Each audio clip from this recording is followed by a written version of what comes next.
the sound of a C63 Black Series starting up and being driven as we board the Channel Tunnel train to France for a trip to the Belgian Grand Prix in a fleet of AMG Mercedes-Benz cars, which is just the sort of thing we want to do on Gareth Jones on Speed.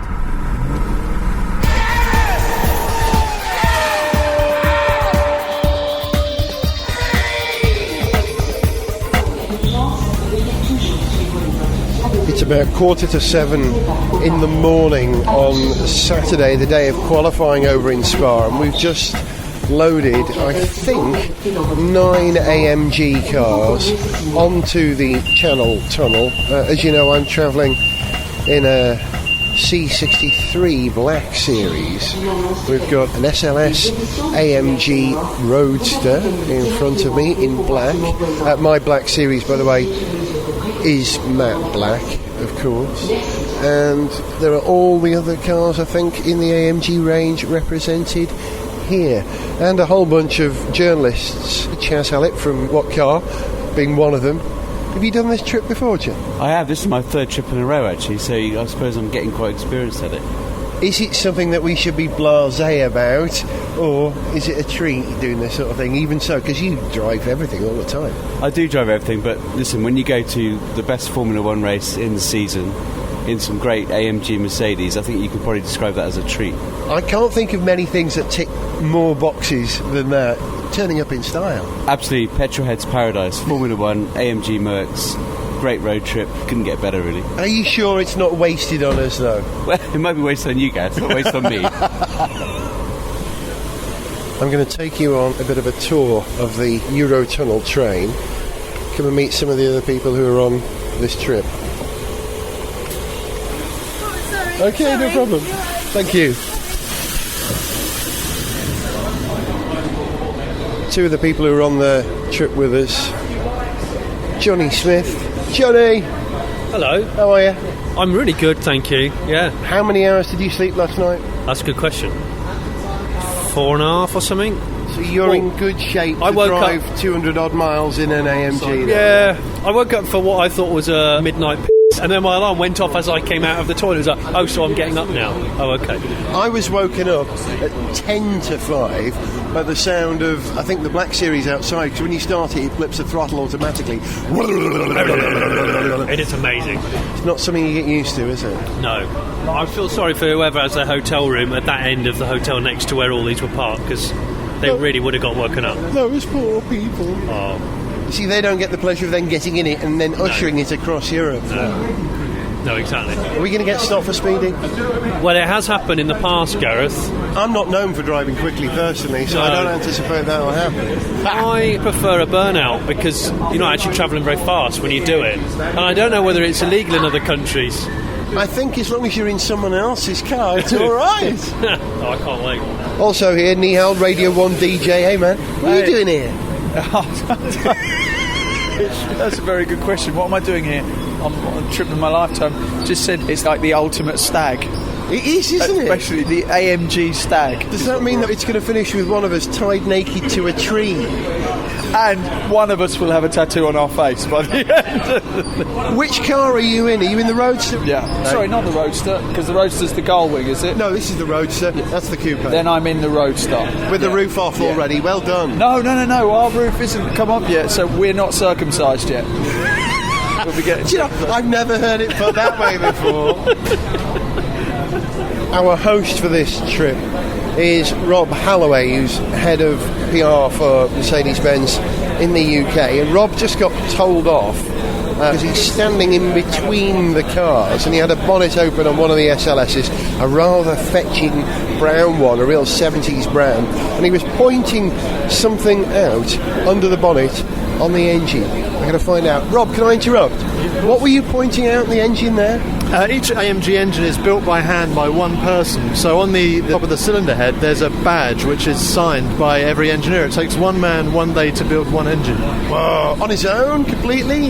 It's quite an old-fashioned process because each person has to put their own name on it. They have to do it perfectly. So the idea is that if they sign it, they take a bit of ownership of it. And often we have customers phoning up the factory in Falterbach in Germany asking to meet the guy that built the engine for their car.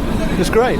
They're superstars. Bespoke engineering, that is. And I suppose some customers will request a certain engine builder if they've had a good experience in the past. Absolutely. We have repeat customers coming back saying, I want Mr. Weber to build my next engine. It's another world. Gareth Jones on speed at the 2012 Belgian Grand Prix with AMG.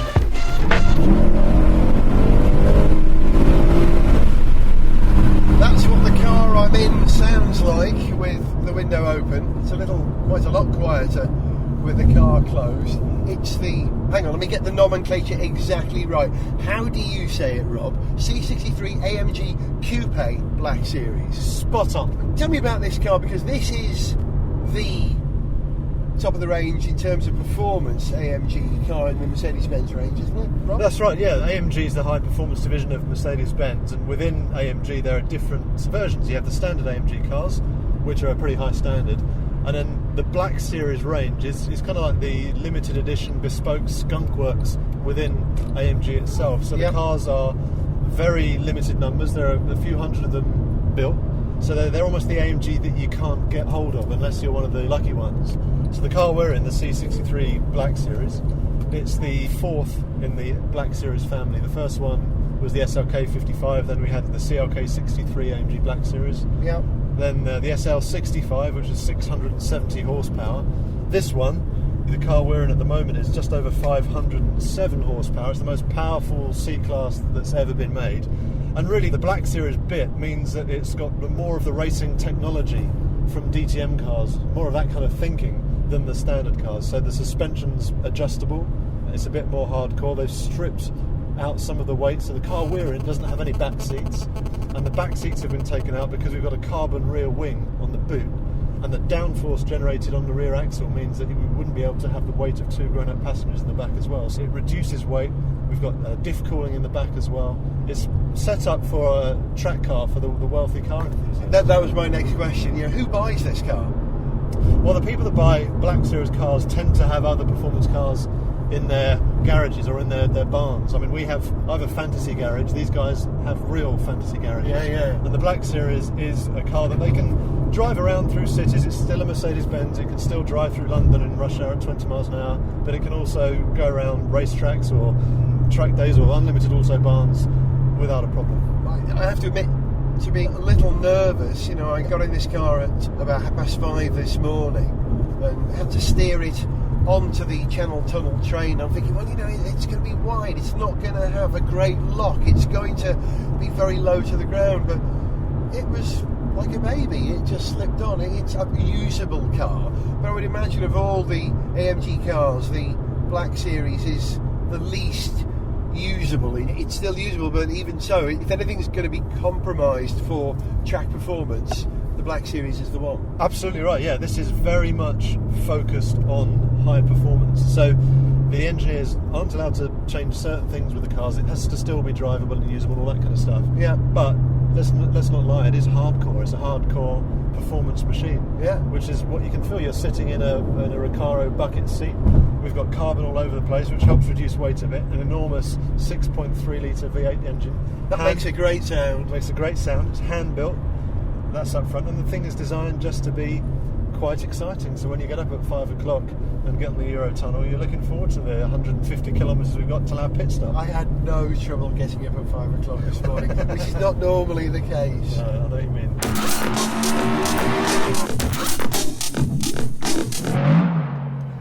150 very fast kilometres later, we arrived at the pit stop, where the thirsty beasts needed topping up with fuel, as did the people driving them. But Jonny Smith was talking to Chris Harris about other reasons for stopping by the side of the road. But I'll just say, well, hang on a minute, how can you do me for the fact that I need a wee? and I will urinate myself in a car, which could cause an accident because I'll panic and go. I think you've got a valid point, but equally, I find it strange that the police feel that it's a good use of their time to stop people who are having a wee. I know. Especially if you're pulled right over. And one of your nippers as well. If you do it legally and they're in the middle of it doing what they call an al fresco, and you're holding the trousers down and it's going all down your arms, and then the copper goes, that's 3 points. Yeah, you go, and right, a fixed penalty. Chris? Yeah, mate. Tell me about that application that you showed me a minute ago. What is this that you use to avoid radar cameras in Europe? I need to clarify that. I'd never try and avoid. Of course, no, that's I just true. quite like to know where they are. To be aware of them. I'm always very... It's called Avertinu. How does it work? But your accent's better, Avertinu. Avertinu. And it's a community-based one because the French have particularly draconian feelings towards radar and radar detection. So what you do is you sign up to the app. If you go past a mobile speed camera, you'll probably be warned that it's there. And if it is there and you see it's there, you press yes, it's there. That gets uploaded to the site, and then that information is pushed to all the other people that have the app that are switched on. You can see real-time how fast you're going, how many people, you're called a meerkat because you're out doing this, so that you can see how many meerkats there are in the area that can respond to it. You can set a radius of 30 kilometres to how many other potential hazards there are around. And last week when I like that. Hazards. I'm using some legalese here because I don't want to get myself into pup. But 980 miles last Saturday I did. There were only 3 radar traps in all that time. And this thing got all 3.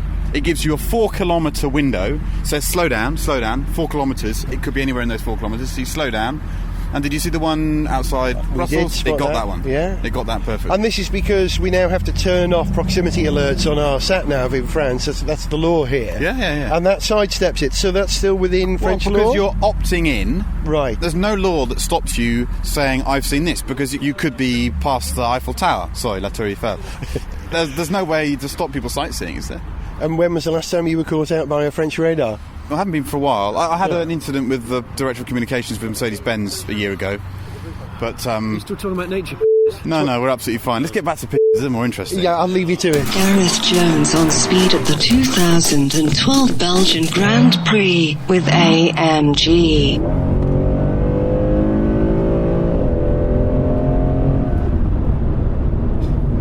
Rob, tell me about AMG. They're part of Mercedes now, but they weren't always, were they? That's right. 2012 is the 45th anniversary of AMG, and it was set up in 1967 by 2 engineers, Hans Werner Aufrecht and Erhard Melcher, and they're the A and the M of AMG. Right. And they set up in the town where basically they grew up, called Grossersbach, which is a little village in the Swabian area, which is surrounded by orchards, which is why the AMG badge has an apple tree on it. Oh, okay. And they initially set up, they were former Daimler-Benz engineers. They decided that they wanted to tune up some customers' cars. People were asking them to tune stuff up, so they would tinker with engines. And then they thought, well, the best way to promote that is to go racing. So in 1971, there was a 300 SEL 6.8, kind of like an E-Class 5 Series size car, which they put a 6.3 litre V8 in. And then a guy called Hans Heyer won the 24-hour race at Spa in Belgium, and that kind of put AMG on the map. Daimler-Benz started to take a bit of notice, and then years later a shareholding was bought by Mercedes and it became a subdivision, like the official tuner, if you like.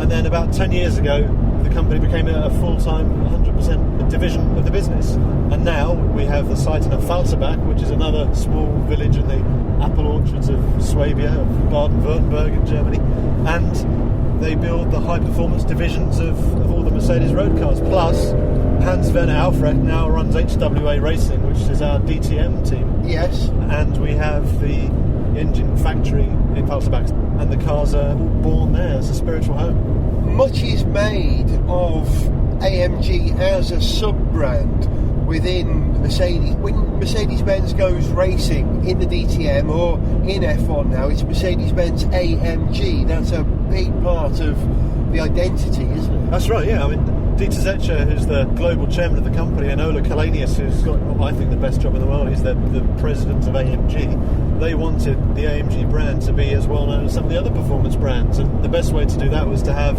the AMG badge on the silver arrows, and there is a degree of cross-pollination with the engineers. So, for example, the SLS AMG E-Cell, which is the electric version of the Goldwing car, which is coming out in the next year or so. Yeah. The engineers that developed that are the same engineers who have done the Kerr system in our Formula One cars.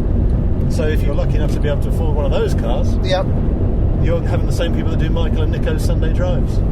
So AMG, are they the best people to tackle the electrical revolution in cars? Because people like Williams go to specialists like Zytec in the UK for a lot of their hybrid-related stuff. Is hybrid technology something that AMG will dabble with? Well, there are different solutions for different challenges, different engineering challenges. Daimler invests an enormous amount of money in R&D, research and development every year, about 5 billion euros a year. And there are two ways, I suppose, of looking at the electric car world, the spectrum. One of them is the very efficient urban use, which things like the smart electric drive can do. It's an urban runabout, zero emissions, all that kind of stuff. The SLS e-cell will be an enthusiast, high-performance, ultra-fast supercar. Yep.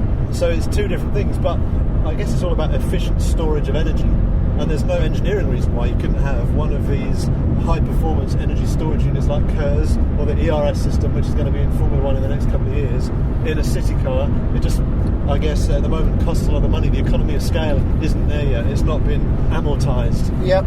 As the accountants say. Trickled down. Trickle down, yeah. Trickle charge down. Quite literally, very good. What's your favourite AMG car in the Mercedes-Benz AMG range? I'm quite fickle. I flick and flag from day to day, but I flip depending on my mood. But I always kind of go back to the C63 AMG because for me it's small enough to be quite wieldy around town. I don't have any children, so it's perfectly fine for what I need. I can fold the seats down and put a wardrobe in the back if I need to. It's quite unassuming, but it's incredibly fast. Where would AMG stop? There are AMG versions of the C, the E. Is there an S? Is there an S class? Yeah. There are three versions of C-Class. Yeah. Coupe, Saloon and Estate. Same with E-Class. We've got CLS, SLK, SL. There are various versions of the SL. There's a V8 and a V12. We've got G-Class. It's basically almost any of the cars that we do will have an AMG version, with the exception of some of the SUVs and the people carrier like the R-Class. We did do an R63, but that was probably an AMG too far. I nearly bought a second-hand one recently. There was one on piston heads for, was it 14 grand? And a great used buy. I really had to stop myself. You know how much I love the R-Class. And the idea of an AMG R-Class, I could get around that. But will there, for instance, ever be an AMG smart car, or is that one brand too far? Well, Smart's performance cars are done by Brabus, and Brabus is another one of these independent tuning houses. But what AMG is going to be doing next year is its first four-cylinder engine, because AMG at the moment is all about V8s and V12s. Yeah. But the A45 AMG, which launches in 2013, will be a four-pot engine with a big turbo on it. So it will be over 300 horsepower.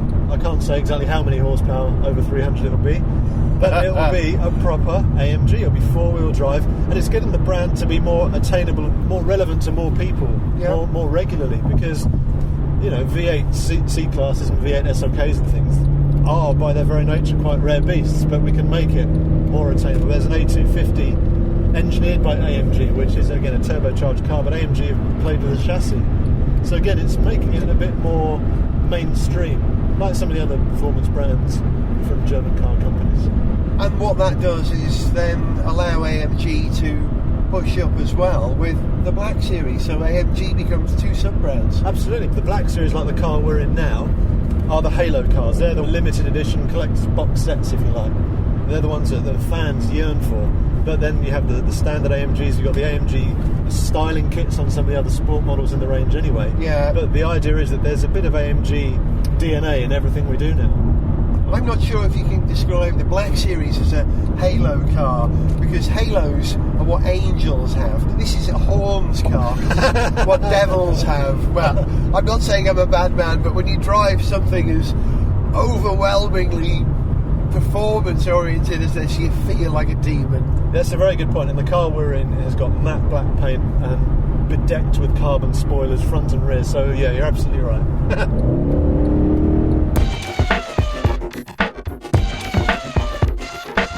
I've just driven 100 miles in an SLS AMG, and because the roof's off, it makes a wonderful noise. Now, we didn't attempt recording while we were on the motorway there, because it was pretty quickly, the speed, but now we're travelling down a little almost private road, which will take us to parking for the Paddock Club.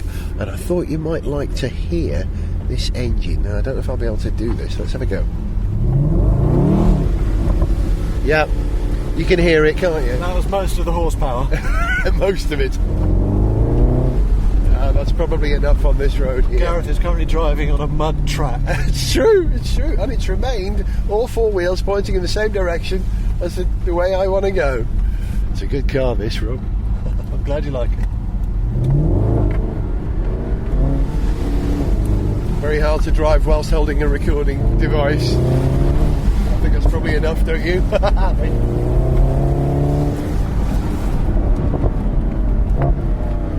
Oh, it makes a lovely sound. Sorry, I'm not very smooth. Oh, the pops on the overrun. And I think that's probably enough of that for now before we get thrown out. Oh, one more then.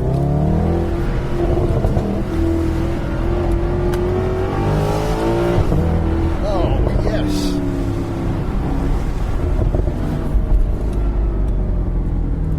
No, that really is enough. I think I'm pushing my luck. Wasn't expecting someone to be coming the other way either.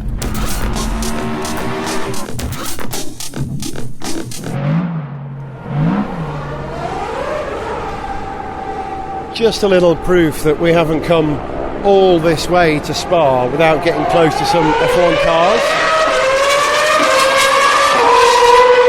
There goes one of the Toro Rossos.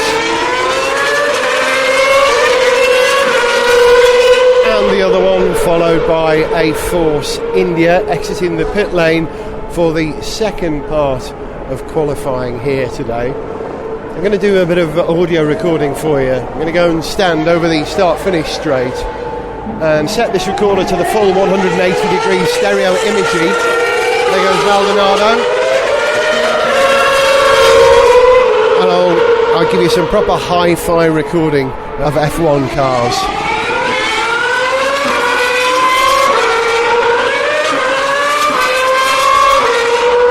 And I know you'll like it.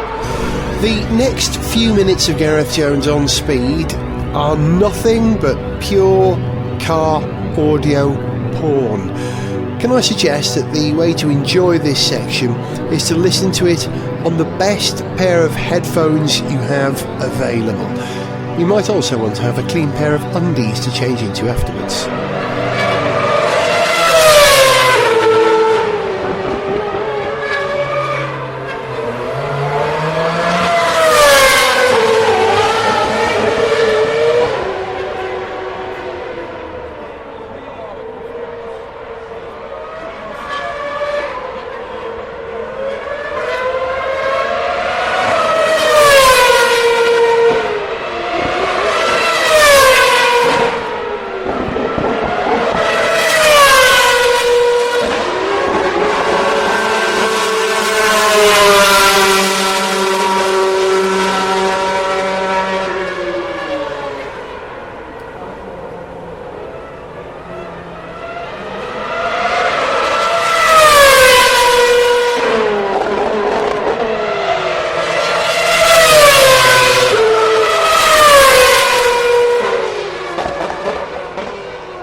You know how that AMG Mercedes I drove here pops and crackles on the overrun? Well, listen to this for popping and crackling.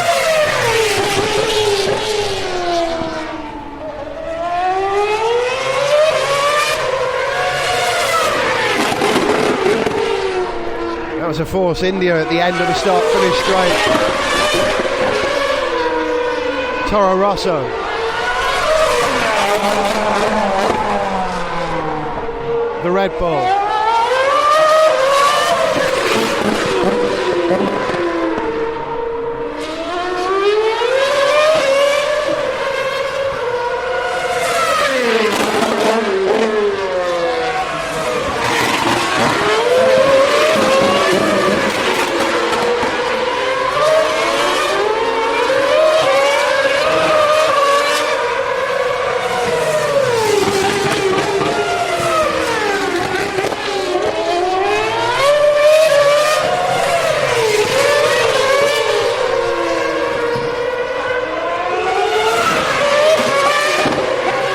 You know what, I've been to lots of motor races and many Formula One races, and Formula One never fails to shock. It is truly terrifying, the screech and the wail and the pops and the cracks. It is frightening, and that's not even being in the car.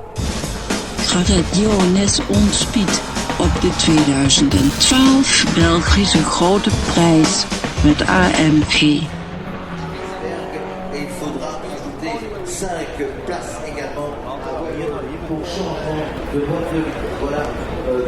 Vijfplek penalty voor Rosberg. En we hebben straks ook nog een 5-plek penalty voor Mark Webber. Die wel doorgaat in de top 10. Webber, Button, Hamilton, Alonso, Raikkonen, Grosjean, Di Resta, Kobayashi, Perez en Maldonado zijn de heren in de derde kwalificatie. I'm in the F1 Paddock Club viewing area, which is an extraordinary expanse littered with giant TV screens giving coverage in 3 languages, English, French, Flemish, Dutch as well. And as I'm here with AMG Mercedes, I have to report a slight disappointment that Rosberg never made it out of Q1. He qualified 18th, and then Schumacher only managed 13th in Q2. However, keeping my Mercedes hat on, at the moment as we go into Q3, Button leads with a Mercedes engine. Hamilton is 5th with a Mercedes engine. And also Paul di Resta is there with another Mercedes engine in the Force India at 9th. So all hope is not lost yet. Voor deze 12e ronde in het wereldkampioenschap Formule 1 voor Kobayashi en Maldonado. 4e positie voor I like to consider myself a reasonable motorsport pundit, but no expert. Beforehand, I was asked by one of the other guys on this trip who's no F1 nut, okay, who's going to be the top 3? And I said, well, you can't discount Hamilton or Button or Alonso, but watch out because the Saubers are still pretty handy. And it turns out that I was pretty close, because after qualifying, the top 5 looked like this: Button, Kobayashi, Maldonado, Raikkonen and Perez. Alonso just at 6 there. So I don't know if I can make a prediction for the race tomorrow. Button for the win. Well, he's in pole, but I'm not going to rule out Lewis or Alonso. Will Raikkonen win? Everyone's been tipping Raikkonen to win tomorrow at this race.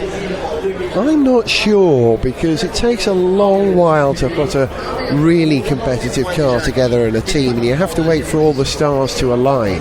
And I think for Raikkonen to win tomorrow, he might need a bit of a weather break, and at the moment it is brilliant sunshine here at the edge of the Ardennes forest, and it's not supposed to be like that here.